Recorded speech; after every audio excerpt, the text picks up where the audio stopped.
Hello, everyone. Welcome to the Professional Development Online Series. Today, we are going to discuss about Tier 1 supports. My name is Awit Delusong. I am the Intensive Behavior Intervention Manager here at RCOE, and I am very glad that you could join me today. All right.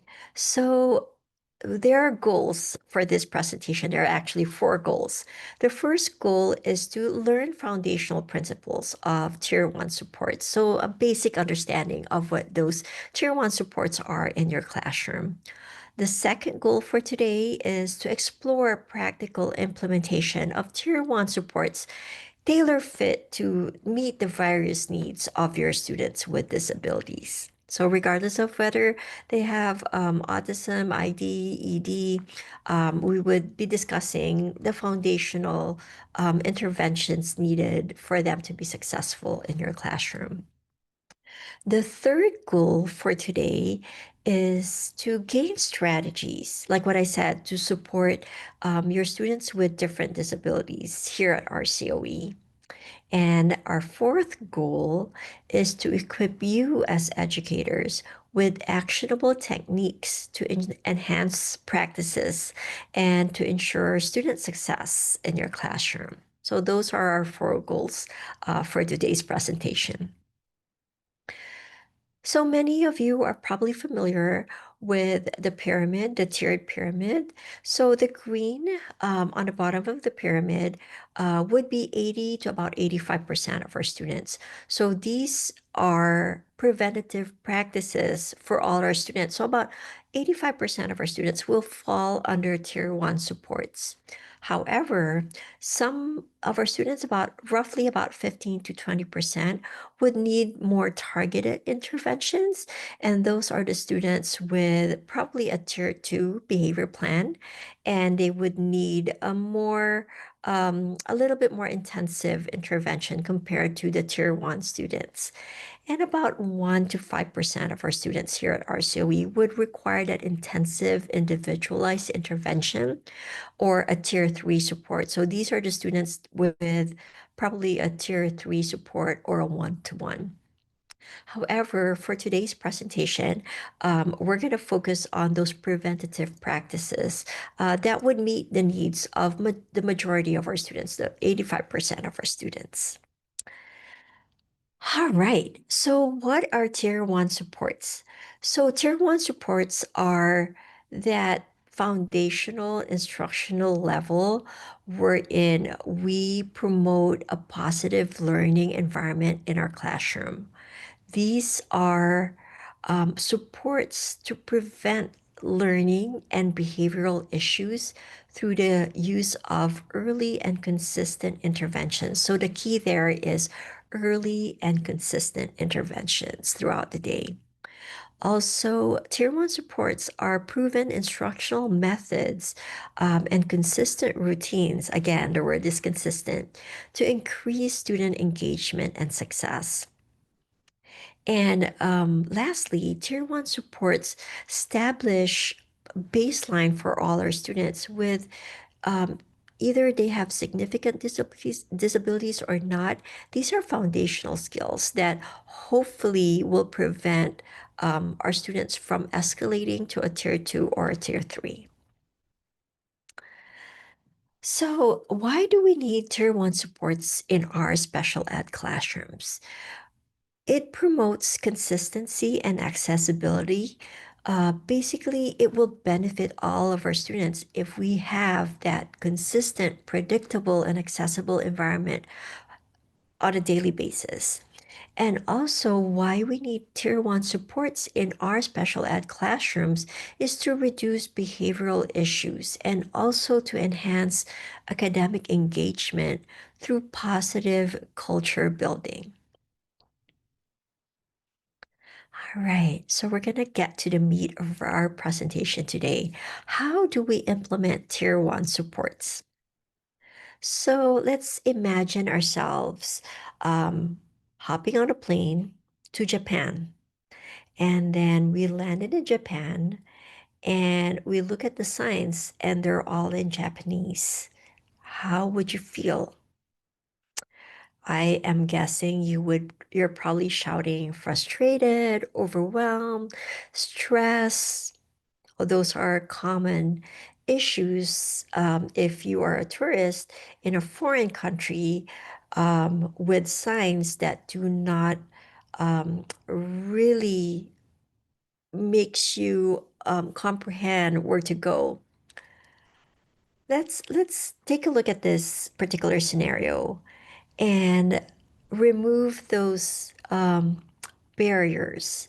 So instead of just all the signs being in Japanese, there are visual supports and there's an English translation as to where the exits are, where the bus is, where we could ride and go to the trains to get to our destination.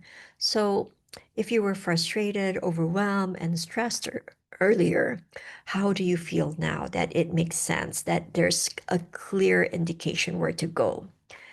Now you will probably feel a lot better, a lot calmer, a lot more confident, and you are ready to begin your day in Japan because you know where to go. That is the same scenario that our students with special needs face on a daily basis. You know, they have a disability, so their brains are wired differently. And so it's really important that we establish clear expectations and routines. That is a core component of a tier one support in our classroom.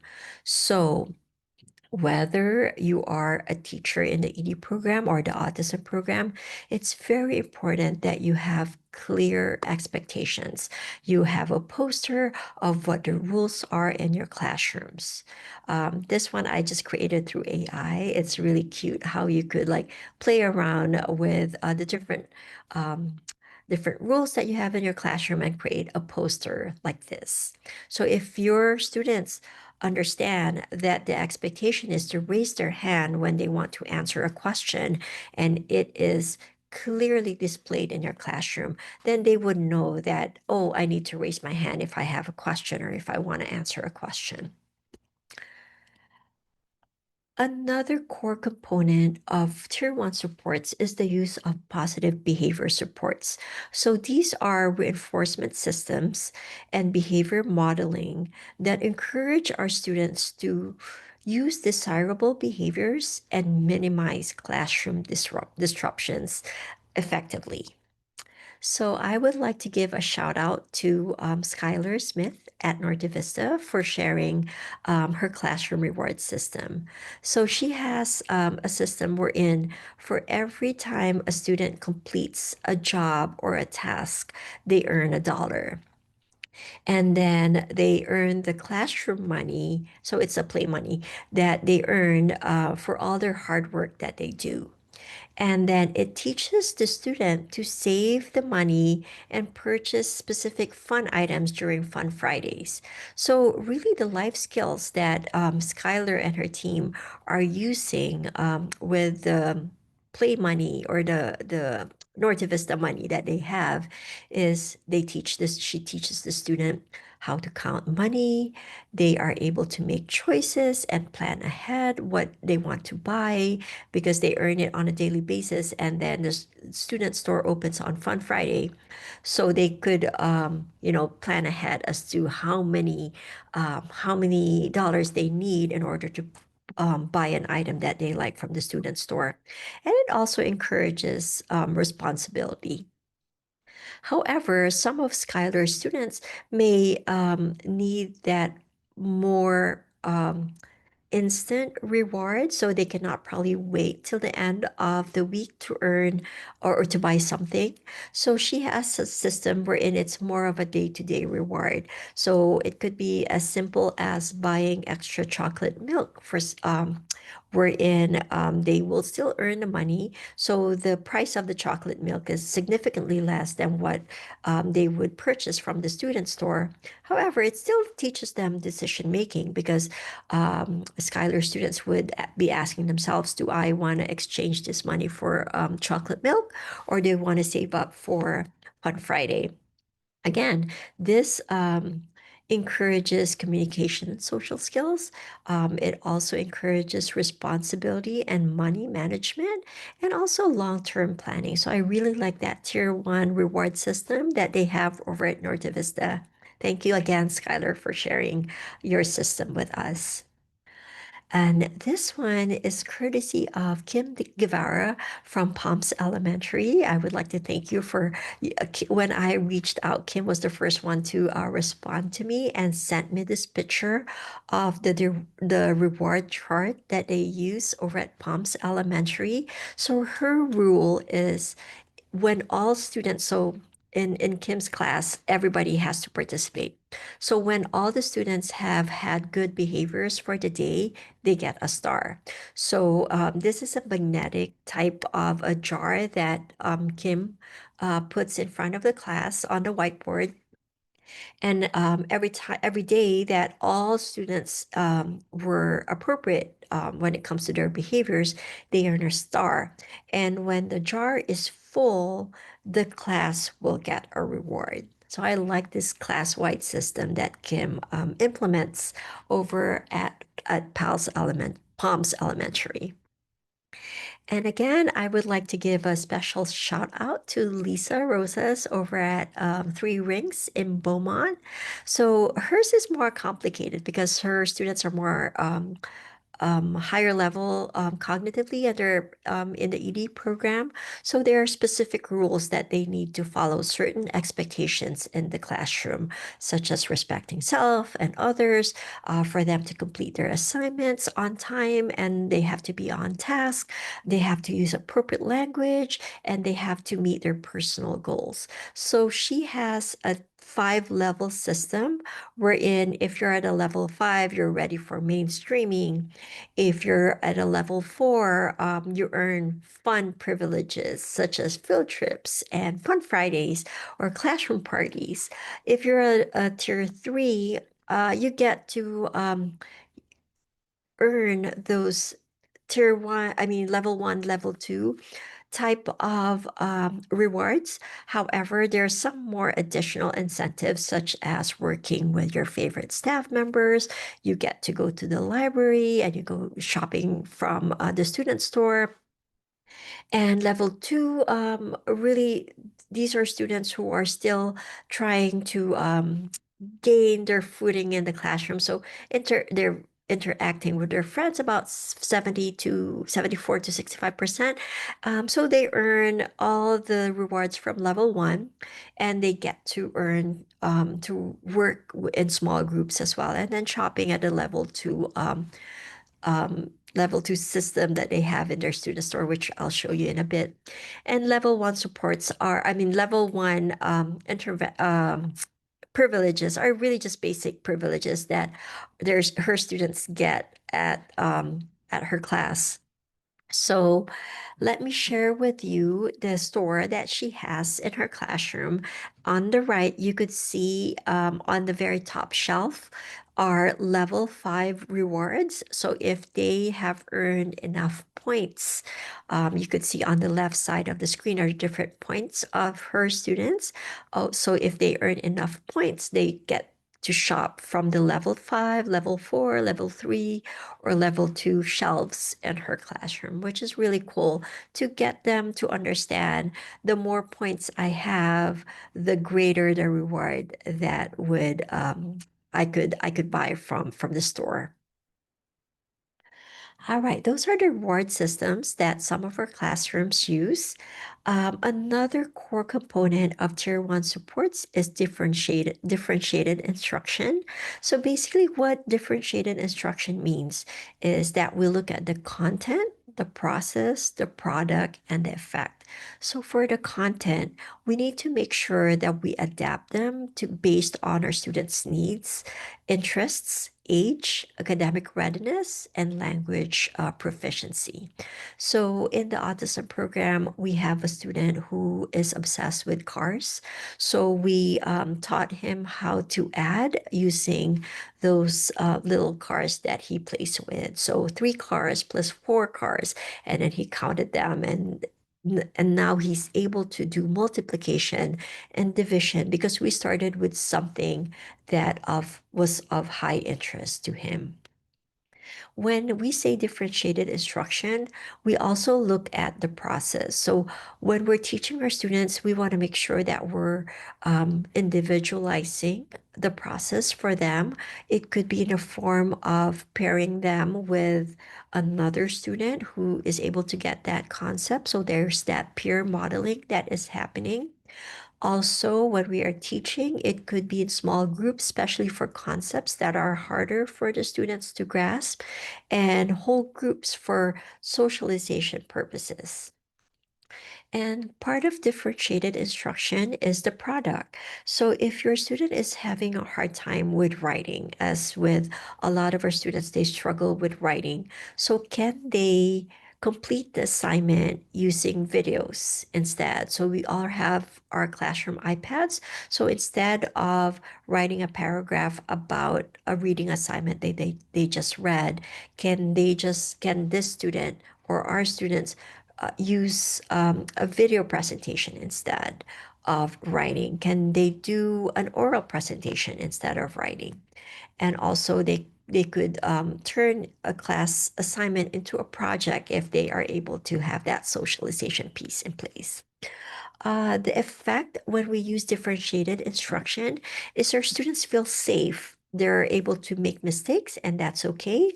And they feel accepted for who they are, and they receive positive feedback because they're not using a lot of the behaviors to get away from doing the task because everything is differentiated, everything is adapted to based on their needs, based on their skill sets, based on their age, based on their interests. So another core component of Tier 1 supports are social emotional learning and UDL. So we give our students, when we say UDL, Universal Design Learning, we give our students the choice on how they learn a specific concept. We create assignments that are relevant in their daily lives. We provide students to get up and move around because a lot of our students need to get that energy out. So we have to incorporate a lot of breaks within their day. And we are also very familiar with social emotional learning. So all of the things listed here should be in your classroom. We practice mindfulness and meditation over at Hillcrest High School. So Amanda Ackerman over at Hillcrest, it's an autism program. In the afternoon, she devotes about 15 to 20 minutes of the time to do meditation and mindfulness. So what she does is she turns down the lights. She plays some YouTube clips on meditation that are very short and easy to comprehend. Some of our students are not able to keep still. So she would have a weighted lap blanket, or some would have fidget toys. Some are able to put in noise canceling headphones, or they could sit on a yoga mat or the beanbag just to participate at their different levels during that mindfulness and meditation time in the classroom. And it really helps calm the behaviors in the classroom towards the afternoon when everyone's already tired. And you could just read all the different SEL components that you could implement in your classrooms as well.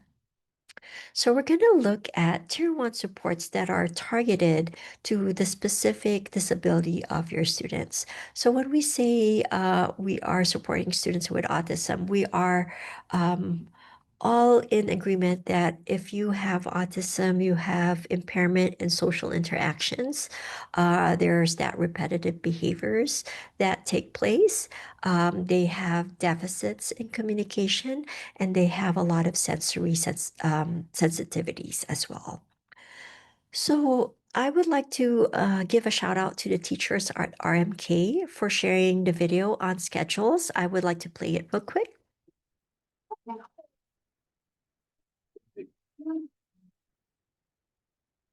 Great job. Oh, I'm gonna drop you there. Of course. So what you just saw is a tier one support for an autism classroom. All of our students' classrooms have individual schedules for all students. And I would like to play it again and show you that with the proper use of the schedule, we do not need an adult guiding the student where to go.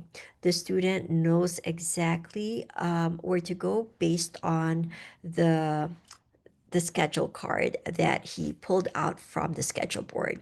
Let's take a look at it. So he pulled it out, and then no adult is guiding him. He knows exactly to match it to the center where he's going. And that is the expectation for all of our students in our autism classrooms. Your staff do not need to guide them, physically guide them, hold them by the hand to go to different areas. They should be independent when it comes to doing their schedules or checking their schedules. Other tier one supports in the autism classroom include general visual supports, such as a first dance system. We also want to make sure that we have countdown charts, timers, in order for the students to understand how long do they have to engage in this non-preferred activity before they could earn their break, because that's really important for our students to know the passage of time. And like what I said, a lot of our students have sensory sensitivities. So adaptive seating, such as the one on the bottom of the screen, will be very helpful for our students in the autism program. How do we support our students with intellectual disabilities? So when it comes to students with ID, we want to make sure that we're simplifying and structuring their tasks. So we chunk and break down complex tasks into manageable steps for easier understanding. That will be very helpful for our ID population. And just like students with autism, we also use visual aids and manipulatives to provide them with concrete representation and support their comprehension with abstract concepts. So like unifix cubes to teach addition or counting money or counting numbers or addition. And then with ID, a lot of them have that, compared to somebody with autism, ID students would have more social skills. So it's really important to use peer modeling and cooperative learning when it comes to teaching students with ID. And as with students with autism, functional communication training or supports are evidence-based practices. It can be in the form of picture exchange systems, their communication boards, if they have devices. Those are foundational the foundational visuals and devices and supports that we use in order for our students with ID to participate actively in our classroom instructions. Tier one supports for our students with ED. If we know somebody with ED, we understand that they have overly intense emotions. They're very impulsive with their behaviors. They lack emotional awareness. They have problems making decisions. A lot of the times they have the inability to manage their behaviors or difficulty managing their behaviors, and they try to avoid difficult emotions, and so they go from 0 to 60 or use that fight or flight mode. When it comes to supporting students with ED, we want to make sure that we build trusting relationships. I've always said that you could put me in a classroom with 100 students and I'm the only adult, and I think I will survive. But I really salute teachers who and staff who support the ED program, because it can really be difficult. However, what I have learned is with ED, it's really about building that trust and belonging. And you also want to make sure that you have a structured and calm environment, and that you use emotional regulation strategies such as zones of regulation, which our OT team has developed a lot of visuals for you if you need them, and trauma informed practices to ensure that they know that we're trying to be sensitive to either past experiences that they might have had. When it comes to supporting students with tier one supports for students with OHI or ADHD, you understand that they're probably having difficulties sitting still. They're disorganized. They tend to forget things. So when it comes to tier one supports for students with ADHD, you want to make sure that you have clear routines and expectations. You review them with them. You review them with the students regularly. You have to have consistent transitions, use of timers, countdowns, transition cues, allow for flexible seating, just like what I showed you earlier with a yoga ball or an adaptive cushion. And you minimize distraction. If your student has ADHD, you want to make sure that they're not sitting in high traffic areas or next to the window. You also chunk your tasks, break them into smaller, manageable steps. You check in with them on a regular basis. A lot of it is nonverbal cues, just pointing at the task on hand that they need to be completing. You provide instructions that are multisensory in nature, so a lot of hands-on movement breaks and visuals. And then you just review with them in advance what the expectations are. And graphic organizers really help with students with ADHD.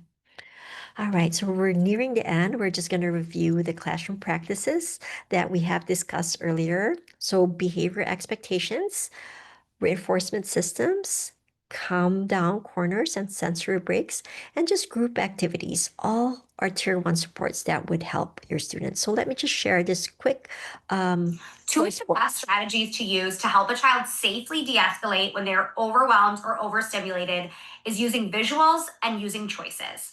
I'm Sasha Long. I'm a former special education teacher and a board certified behavior analyst. And I think it's super important to think critically about the strategies we are using during de escalation. Not only do we want to help our kids maintain safety, but we want to help keep that connection and rapport with the child while acknowledging some of the struggles they're having with emotional regulation. When a child is in meltdown mode, when a child is having a tantrum, they are overstimulated, overwhelmed, and we want to use strategies that can support those missing skills at this time. We have these free calm down choice boards that really combine both of these strategies I just said, visuals and choice, in such a nice way. What I love about these, we've got two options, clip art and real photo, is you can really customize to the calm down strategies that work for your child. Here we have talking about it, count to 10, pick a fidget or toy, think positive thoughts, stretch. Some of these aren't applicable to your child. You can really customize and put things that make sense to them. And then during that crisis moment, you can bring this to the child to give options. This is giving them autonomy. This is helping them be in control by making the choice. And we're also reducing overwhelm by relying on visuals and not verbal language. All right. And so, just to wrap up, we want to make sure that you understand that when we are using tier one supports, we are it's benefiting our students with diverse needs. It gives us clear expectations, positive behavior supports, and differentiated instruction to meet the needs of your students effectively. And you have to meet as a team to see what is working, what is not working, what needs to be tweaked in order to make this tier one supports, successful for your classroom. And so that's it. Thank you for listening. If you have any questions or need any of those materials that I have shared earlier, this is my email. I hope you have a good school year, and I'm looking forward to seeing all of you soon. Bye. Have a good day.